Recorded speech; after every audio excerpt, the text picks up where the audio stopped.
Hey guys, Strike here. Sorry about the crappy intro, but I have to announce this. This episode of Minecraft Monday is just a mess right now. I explained it in a vlog that I should have uploaded by now, but basically what happens is my Roxio Game Capture HD Pro, which is what I use to record all my Xbox footage, has been really glitchy lately, and some of the footage has been corrupt from when I did my Arkham City walkthrough, and a lot of my Lego Batman 2 stuff has been corrupt, but I haven't had time to fix that. I just started throwing that out there on the internet because Lego Batman 3 is coming out soon and I want to get that out of the way, but that's all explained in the vlog that I should have uploaded by now. Go check my channel. It should have been the video that came out before this one. I just wanted to say that this episode of Minecraft Monday was just a mess because what I was originally going to do to switch it up a bit from last week's Walking Dead videos, instead of just recording me making a Rick statue, and it took almost 30 minutes. What I was going to do is I recorded me building the statue, and then I would speed it up, and then see how long, make it about 20 minutes long, speed that footage up to make it 20 minutes long, then I would go and record a review for the TV show Gotham that's been coming out recently, and I was going to put that audio review over top of my Minecraft Monday, and then make that the thing that happened with this, make that a Minecraft Monday a little bit differently. But what happened is I went and figured out how to speed up my footage, and when I figured out how to do that, I came back and decided to put it over top of my Minecraft Monday like the video footage. But then I took a look at the video footage and saw how freaking corrupt it was. Like, you couldn't even tell what was going on, and I was just building a Batman statue. It's not like I was doing... I mean, it was a really good statue, and I'm kind of mad that footage is gone, but that footage is just too corrupt to use, and it's too painful to look at.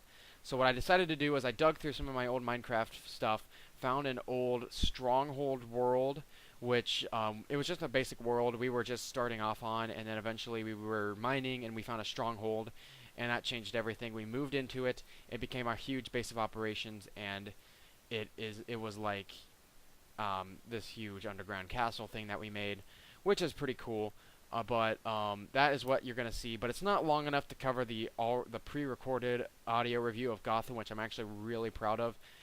So I just threw a random match of Arkham Online at the end, so it's going to say thank you for watching Minecraft Mondays, but it's going to show up Batman Arkham Online. Just wanted to get this out there and tell you all guys what the deal was, but now on to the video. Minecraft Mondays. Hey guys, what's up? Strike here, just coming at you with a very different Minecraft Monday. I usually just put my webcam up, record some Minecraft, and make a video doing something. Today I'm just gonna actually do something I was thinking about doing last week, but I was too lazy to get around to doing it. But now that I figured it out, it could actually work out this time. But what I was thinking about doing is just sitting here and talking, about my thoughts on the show Gotham, while I make a Batman statue in Minecraft, just like the Rick Grimes statue I made in the last episode. The show Gotham aired a couple of weeks ago. I believe this is going to be the 5th episode coming on tonight. So that means 5 weeks ago it started. The show so far is basically what it's about. The first episode, the Waynes are murdered, and Jim Gordon is assigned with Harvey Bullock to solve this case. And in the beginning they think they solved it, but they really don't. They just kind of assume that the person who shot him, who killed him, is dead, but it turns out that guy was framed. Also, for later note, it turns out that guy is supposed to be Poison Ivy's dad, but I'm going to get in that in a little bit. The guy who plays, I think his name is Ben McKenzie, who plays Commissioner Gordon, does a really good job. I can really see him with like a full mustache and like the big Commissioner trench coat being Commissioner Gordon to Batman. He's a very good young Commissioner Gordon. Like, he is definitely like, he's a lot like the year one Commissioner Gordon, which I really, really like about him. I do really like, Bruce Wayne and how they kind of show how he's going through all the changes and stuff. One thing that is a bit weird though is how he's partnered up with Harvey Bullock. Now Harvey Bullock is he's not the best cop. He's kind of he's a dirty detective. He's like a Dirty Harry type character. He gets stuff done the way he wants to get it done, and he just he seems too much like the character of Detective Flass from Batman Year One, who is a lot more like um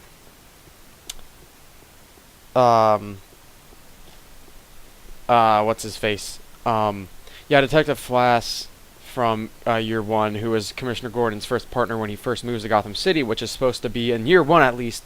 It's around the time when Bruce Wayne is first returning to Gotham City to become Batman. But I do really like the idea. I think the Dark Knight movies and the Arkham games both are two different versions of Batman where Commissioner Gordon was around when Bruce Wayne lost his parents, which they're going that route, obviously.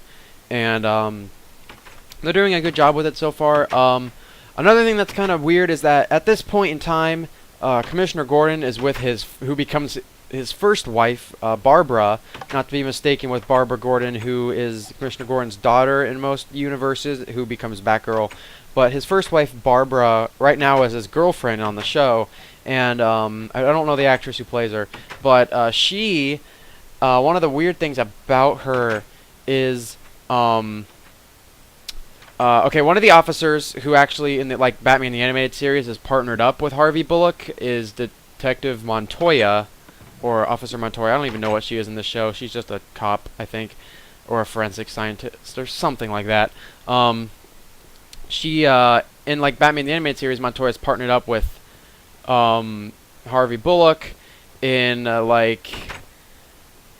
other universes, she's partnered up with some other detective who I think she's supposed to be partnered up with on this show. But what's kind of weird is that Officer Montoya and Barbara Gordon's, I don't know her actual last name, but Barbara, whoever Commissioner Gordon's girlfriend is, they apparently used to be in a relationship, like a serious relationship, and then it failed, and then they broke up and whatnot. But I was kind of surprised to see that they were going that route with these characters, because as far as I knew, these characters had no interaction whatsoever in the comics. So to bring a connection between the two of them is really interesting. It shows you what kind of people those two characters are. It's kind of nice to see the different sexualities of characters, which it's kind of interesting, but it just kind of almost surprises me for some reason. I don't know why, but I'm so used to these characters just being barely in there, but giving them more of a personality and more of a background is actually really intriguing. And it's different for sure, but it's very intriguing than just having Montoya as a side character on Batman the Animated Series, or actually giving her some depth and some character background, which is really nice.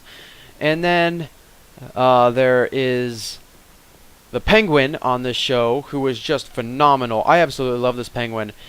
He's a bit too tall and skinny for me. He seems okay, in all the versions of the Penguin I know, he's a short, fat dude. That's why he looks like the Penguin, or they call him the Penguin, because he looks like a penguin physically. He's got a big nose, he's got, a stout figure, he's always wearing a tuxedo because of his nightclub. That's why they call him the Penguin. And maybe he has a bit of a waddle because of his short legs, but in this show, he's actually kind of tall, and they call him the Penguin. Not only, he does have a big nose, which is kind of cool, but they call him the Penguin because in, the first episode, or second episode, or something, his leg gets injured, and he waddles all over the place. It's weird. He limps everywhere now, and it's dude, if he's not obviously going to get medical attention, because in the process into the show, or in the timeline of the show, it's starting his process of going insane and becoming a villain, which is really cool. I really like the actor. I think he's phenomenal. Once again, I think they should have at least fattened him up a bit to make him look more like Penguin. Maybe over time. He doesn't really have to be fat until Batman comes around. He doesn't have to be round like the Penguin I know and love is. He doesn't have to be really like that until Batman comes around, which definitely isn't around, or definitely won't be happening for a long time, since this is literally the first 5 episodes of the show. But I don't even know if they're actually going to go up to the point where Bruce Wayne is a full-grown male in his 30s, 20s, whatever, and they're going to start doing just a Batman show. which that would be kind of cool, but it would take forever to get to, and I don't know if it would be worth it. But so far, I'm enjoying the show, so it probably would be. Now, another couple of characters that are actually Batman villains who make appearances on the show are a bit odd. Let's start with the Riddler. The Riddler, also known as Edward Nygma, and in some universes known as originally as Edward Nashton, is on the show. I believe his name is just Edward Nygma on the show, but he is working for the GCPD, and I know that there are other versions of that kind of Riddler out there. Like, for instance, like Batman Animated Series was not one of those. Batman Animated Series Riddler, he was like a game designer at some company, and they fired him, and he gets his revenge by becoming a puzzle master guy who calls himself the Riddler. And then like the Batman Forever movie, which, oh god, Jim Carrey. Not that Jim Carrey's a bad actor, but wow, that movie. He is like he works for like Wayne Enterprises, and then he gets fired, and then it's partially Bruce Wayne's fault, so he starts stalking Bruce Wayne and all that stuff. But I know Arkham Origins, he works for the GCPD in some way as some sort of technology dude. I don't know exactly what he does in Origins. I can't remember. He's like I can't remember if he was like a data handler or something, but he was something like that in Arkham Origins. I can look it up later. So yeah, there's that. I don't know exactly what he does on the TV show either. I kind of forget. But like in this first appearance, all he does is ramble a bunch of riddles, and then he annoys the crap out of Bullock, and Bullock is just like, "Shut up, Riddler," or "Shut up, Enigma," or Enigma, or whatever they call him. Nygma, I'm pretty sure it's Edward Nygma on this show. I could be wrong though. They tell him to shut up, and then like at one point he's like, "You need serious mental health, or you have serious mental health issues," or something like that. And then Riddler's just kind of like, "What?" And like that is just, you're trying too hard there. And then Ivy Pepper is a character. Now I mentioned her earlier when I said that they thought they killed the guy who murdered Bruce Wayne's parents, and Commissioner Gordon knows that that wasn't the guy. Bruce Wayne's parents were murdered by someone, and it's not like in Batman Begins or any other medias where you actually get to see the dude's face and know what he looks like, because the character who kills him, his name is Joe Chill. But on this show, they investigate some dude, I think his name is like Mario Pepper, I think is his name, and then he has a daughter, Ivy Pepper, who is, I guess, supposed to be referencing Poison Ivy. I think a lot of fans already noticed this, but Pamela Isley was the name of Poison Ivy before she became Poison Ivy. That's her real name, compared to Poison Ivy being her alias. So why the heck is her name Ivy Pepper? That's just that bugs the crap out of me. That's like the biggest nitpick I have with the show. Just that little. I don't even think she's gonna be a reoccurring character, but that like drove me insane when I heard that was gonna be her name, and I was just like, that's just stupid. That's not her name. Her name is Pamela Isley. Why? That sounds more realistic. Like. And then another character who is kind of an anti-hero really in the Batman universe is Catwoman. She's in the show. She's Selina Kyle. Now, the thing about Selina Kyle is that she was like pretty much raised up on the streets, so they're doing that right. Like she had to fend for herself, learn how to fight on her own, all that kind of thing. But like on this show, she's already got like the cat ears going, kind of. Her nickname is Cat, for Pete's sakes. And that's, I feel like, just a little bit. Now, there's a personal reason why I like that, and I'm not going to get into that because, once again, that's personal. But I feel like that's just a bit trying too hard, like you're just trying to shove the reference in our face. Now, a perfect example of what they should have done with that, if they wouldn't just introduce, like, characters by their actual names, like Edward Nygma or Selina Kyle, that's cool, but it would have been like this one. I think it was in like the first episode or something like that. There's a comedian entertaining a character named Fish Mooney on the show. I don't really know what she's supposed to be. She's just like a corrupt club owner. She's apparently some sort of major character to the show, so she's important, but I don't really care for the character herself. Like, I mean, she's interesting, she's evil, but the actress, just a little bit, she overacts just a wee bit, which is just a little bit, so it's fine. It's not like she's crazy, which would have been disastrous. But I I haven't heard this character in any other version of the Batman mythos, so I don't really give a crap about her. Um, there's a comedian in like the first episode that's entertaining her, and I guess he's trying out for like coming to the show, and I think that's supposed to be the Joker. And you don't really know. It never says like Jack Napier or Jack White or whatever his name is supposed to be in like real life, but because he never really actually has an official alias, not like Harvey Dent, Two-Face, that kind of thing, or Edward Nigma slash Edward Nigma has two different aliases. But anyway, um, but that's kind of interesting that they did that. Like that's the kind of reference you want to make. Like you could have like a young dude in glasses, half bald, with like a puppet come on and be like, "Oh, is that ventriloquist or who is that guy?" Or is it just a random like dude with a puppet? Like you could do stuff like that. That would be cool. But like just shoving stuff in your face is getting a bit annoying, and I really like that Joker reference. Like you don't know if it's a reference to the Joker or not, but it's kind of cool because it makes you think about it, and I really like that. I do have to complain though, if that is supposed to be the Joker, I do prefer. Oop, I just squeaked something. I don't know what that was. I do prefer the Killing Joke origin of the Joker. Like he becomes how he becomes a Joker. Like if you're not familiar with the Killing Joke, what happens basically is there's this guy. His wife is pregnant.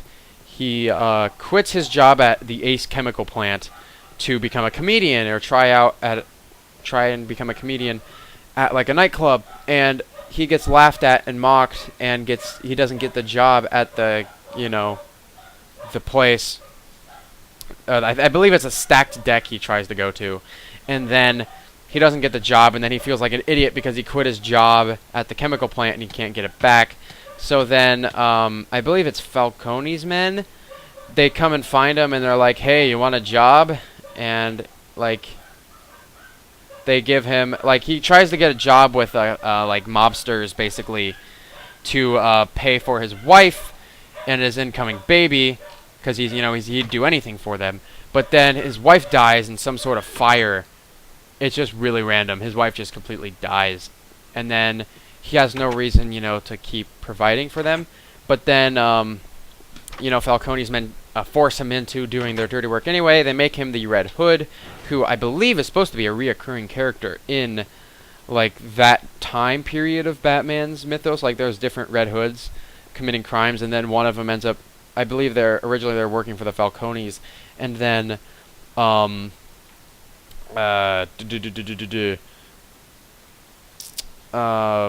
and then eventually they come across the guy who becomes the Joker.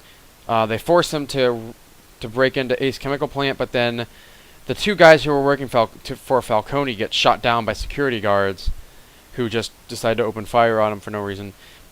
I mean, they should have given him like a halt warning or something, but they just start running, so they start shooting at him, and then those two guys get gunned down. But Red Hood runs up on like a balcony, a walkway thing, and Batman attacks him, and Joker sees it as Batman just throwing him into a vat of chemicals. But the way Killing Joke pans it out is that while trying to grab the guy who becomes the Joker, he falls over the edge and lands in a vat of chemicals and becomes a Joker later on.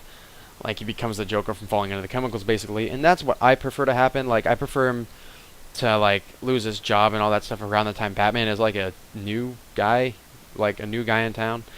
So that's what I prefer in my Joker. But it's kind of cool that they threw in like a stand-up comedian in there just to make you think about could it be the Joker or not. And you don't have to really go by the comic books all the time. I like it a lot better when they do, but original origins are not like a huge problem. I mean, I liked the '89 version of the Joker, so what they're doing with the Joker is fine so far with me. I don't appreciate how they changed the alias though. Other than that, the show is actually like, once again, it's really cool. It's a cop show, and I'm usually not really into cop shows. Like, I could really care, like, unless it's like real life cops, like the show Cops or like Forensic Files, those kinds of shows. I love those, but like this is a cop show, but the only thing I think that gets me to watch it is that knowing that it's in a Batman universe. So that intrigues me to the point where I want to watch it more and stuff. Like, oh, this is Batman related, so I want to watch it. It's cool, and I know about this stuff, so it'll be cool to see what they do differently and what they do along with the comic books. I like it. I like it. It's pretty good. I'm definitely getting back into actually watching TV. It's one of those shows that got me to start watching TV again. Like, I used to never watch TV. Like, I stopped after a while. I just started buying I used to like old TV shows that weren't on anymore, so I just buy them all on DVD. And then I started getting into Breaking Bad right around the time it was ending. But I couldn't finish it, obviously, before the show. And it self-ended on TV, like the final season was premiering and stuff because of the fact that I just started. And then, I worked my way through Breaking Bad, and then I finished it, and then I was like, well, what now? And then I started watching Arrow, Walking Dead, and Arrow and Walking Dead. So I added that to my list of like new favorite TV shows. So there were 3, and those had already been on for quite a bit. And I loved both of those shows. Arrow and The Walking Dead are also great shows. And then with the new releases of Gotham and The Flash, I started getting into those, and I really like both of those shows as well. The Flash is in the same universe as Arrow, and it's kind of cool. But you can tell that it's by basically the same people, but there are a lot of differences. Like, Arrow is definitely way more serious than The Flash, because The Flash is a bit of a brighter character, and Arrow has got this dark atmosphere and stuff. And then, Flash has kind of got this, he's young, he's sarcastic, that kind of thing. So it's kind of cool to see that different contrast, but knowing that it's in the same universe. And then, of course, there's Gotham, which we've been talking about for the past 20 minutes. Which, once again, great show. I definitely recommend you guys check out these shows. I love them. You'll probably like them too. But that is all for today's episode of Minecraft Monday. I know I wasn't really focusing too much on the video itself. And once again, the footage is still glitchy. I haven't figured that out yet. I don't know what's going on there. I'm probably going to have to get a new recording device, which I don't want to do because those things are expensive. I wish I could just figure out what's wrong with this one and fix it, but I don't think that's going to be happening anytime soon. But anyway, thank you all so much for watching this episode of Minecraft Monday, and I'll see you all in the next video. Later, taters. Hey, what's up everybody? My name is Strike, and welcome to Minecraft Mondays. In today's episode, we are going to be celebrating the return of The Walking Dead. And today, we're going to be building a big return to commemorate this return of this great series. Okay. Alright, you're good. Alright. Anyway, we are going to take this